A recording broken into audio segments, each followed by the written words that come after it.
This is from an old friend. I haven't heard back from him, but I hope he's okay. As you know, I was in training to be a coroner. My education was almost complete, and I had been working a paid internship with a well-known medical examiner in the Washington, D.C. area. All that changed a few hours ago, when I was fired from the office for refusing to participate in what I believe to be a cover-up. Even though they warned me about consequences for leaking any information about this case, my conscience wouldn't be clear if I kept quiet. This is something people need to know. A few days ago, we received a call from the Metro Police about a possible body discovered on the Red Line. Since working here, we've responded to a few calls in the subway system. The first time, it was a woman who'd tripped over someone's rolling suitcase while trying to pass by on the escalators. She ended up with a broken neck. Twice we went out there for a heart attack. Once for a late-night mugging that went bad. The poor guy was stabbed repeatedly in the stomach, even though he handed over his watch and wallet like the mugger requested. So far, I haven't seen anything especially gory, and it was a bit of a letdown when the dispatch officer said that the man was found just sitting on the train. Is it wrong that I've been looking forward to a call about someone either jumping or being pushed in front of a train? The interesting thing is the wording of the dispatch request. Possible body. If the word possible is in front of body, maybe it's the paramedics that should be responding, and not the coroner's office. When we arrived, the paramedics actually were on the scene, so we figured it was just a miscommunication and we were called out prematurely. Police tape blocked off the whole entire station platform. From our view at the top of the escalators, we could tell something wasn't right. The paramedics stood outside the door to the train car and they weren't actually doing anything except arguing and pointing at a body slumped up against a window inside. We could have left, but since it was a slow evening, we decided to take a look anyway, just to see what was going on. As we approached, I overheard some of the conversation between the two paramedics. "He's dead, right?" said the older of the two. "Dead people don't do that." Do what? I thought. Once they saw us, they quickly agreed that the man was dead and promptly left the scene to us. Clearly, this wasn't a call they wanted to handle. I can understand that. The police weren't much help either. I chatted with the officers on the scene while the doc went in to take a look at the man on the train. One of the detectives commented that there weren't any clear signs of foul play. The witnesses all claimed the guy just sat down like everyone else, and then he stopped breathing. Natural causes, I thought. Seemed like a pretty cut and dry case. But when I looked over my shoulder at the doc, he seemed confused. "Look at this," he said to me as I walked into the train. As I approached, it seemed like the man was just napping like a lot of the train riders do when they know their stop won't be coming up for a while. "Look at what?" I asked. His eyes. The man's head was forward with his chin to his chest, so that I had to kneel down to get a good look at his face. As I'm doing this, the doc is talking out loud like he tends to do, just going over his mental checklist. Not breathing. No pulse. His skin is cold to the touch. Approximate time of death, 6 to 8 hours ago. I'm in the aisle of the train trying to make do with a pin flashlight since the dim lighting on the train wasn't helping things much. The man's eyes were open. They seemed to be staring at me. It's not uncommon, so I lean in closer, hoping to figure out what it is the doc wanted me to see so that I don't look like an idiot. And then he blinked. I jumped back as quick as a mongoose would jump away from a cobra. "What the fuck?" I tried to say. "Exactly," the doc said. "It's gotta be just a muscle spasm, right?" "You would think," he says. "But watch this."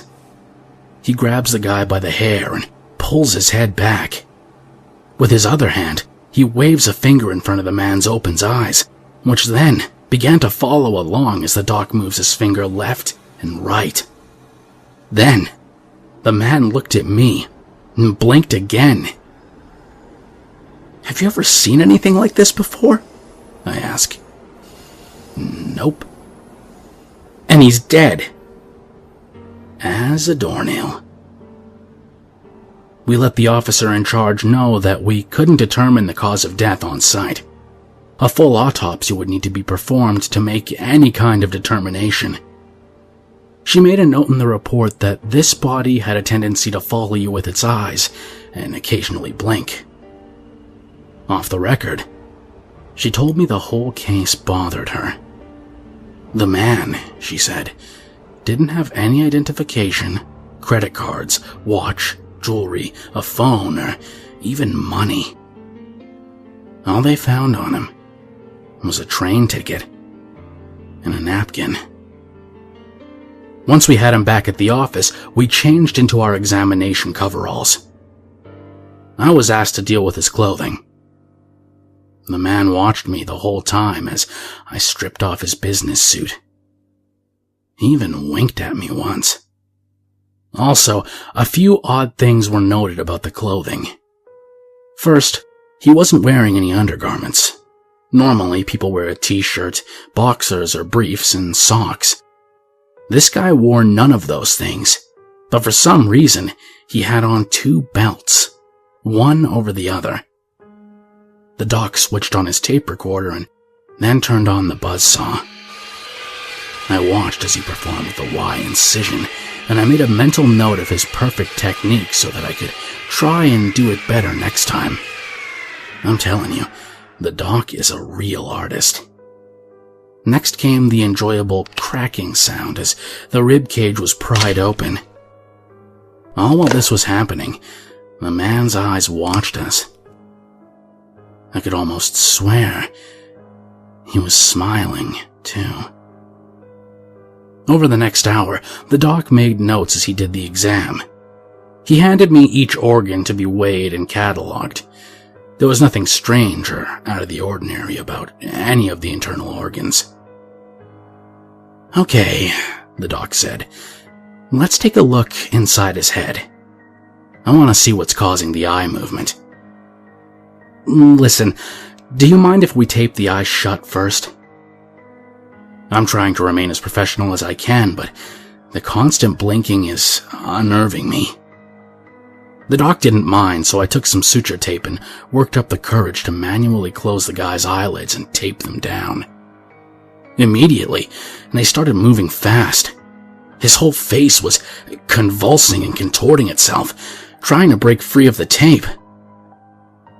"I don't think he likes that," the doc said, and then he removed the tape from the man's eyes. The violent motion stopped right away, and he winked at the doc. "This isn't natural," I said. "There's a scientific reason for everything. It's our job to find it," the doc replied. "But he actually fought to get the tape off his eyes." "I guess he wants to watch. Now, do you want to remove the skull, or should I?" I'm too shaken to handle the equipment, so I watch as the doc works the saw around the man's skull. The bastard is smiling. I'm sure of it. He's staring at me and blinking his left eye and then his right eye back and forth. I hear the familiar popping sound caused by the top of a skull being pulled off. Whoa. Okay, the doctor says. What is it? I ask as I'm walking around to see what he's seeing. The man's eyes follow me, of course. I think I might have to call this one in. Dear God. The brain was missing. Doc? I ask. Not now. Pack up and go home. I'll finish cleaning this up. He says this as he's already dialing a number on the phone. But just go. I'll call you later. It isn't a request. I know when to shut up and listen. I make my way to the door, knowing that the man is still staring at me. And don't say anything to anyone. The doc never called me back. Each time I tried to reach him, it went to voicemail. I tried to go back the next day. Security wouldn't let me in the building. They said I was to await further instructions while on paid leave. That was 4 days ago. This morning, I hear a knock at my door. It's a man who said he was with the medical examiner's office, but, well, he looks like he's with the CIA, FBI, NSA, or some other 3-letter agency. He asks if he can come in to talk. I open the door to let him in, and as I do, I notice 2 other similarly dressed men sitting in a black Suburban across the street. The folder he hands me is a case file for the John Doe that was found on the train. All of the notes about the eye movement and the blinking were removed. There was no mention of anything out of the ordinary, let alone a missing brain. It's already got the doc's signature on it, and this man is asking for me to sign it as well. I try to tell him the files are wrong, but he holds up a hand to stop me from speaking. This is how it happened. Sign it, he says. I ask about the doc. I want to know why I haven't heard from him. He says the doc has been let go. The way he says it makes me think the worst. I refuse to sign it and ask to speak to the director of the medical examiner's office. The man informs me that would be impossible and that I am to be fired. But fired isn't the word he used. The word he used was terminated. He leaves when I ask him to go, but he warns me that mentioning this to anyone would have serious consequences. As soon as the door closed behind him, I packed a bag and took off. I saw that a black Suburban was parked at the end of my street, and I might just be paranoid, but I think it pulled out after I did. Just in case I was being followed, I changed directions several times. When I felt safe enough, I pulled into a nearby residential neighborhood and found an open Wi-Fi signal. I think something strange is going on in DC. Maybe elsewhere as well. I don't know what it could be, but I feel like the doc and I stumbled onto something we weren't supposed to know about. And now, we're in danger. I found the doc's home number online. When I called it, it went straight to voicemail. I tried to leave a message for him, but the line went dead once I began talking. If someone's monitoring my phone calls, it's possible my car's bugged too, and they already know exactly where I am.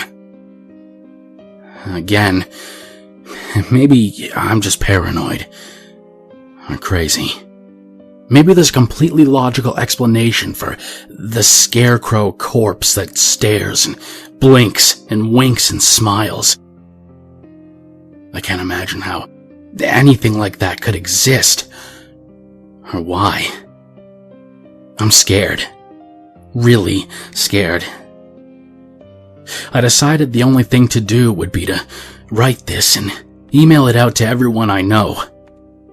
Hopefully, this information will make it to someone. If you've received this and haven't heard back from me by tomorrow, then I'm probably dead. And you'll know what I've written is true.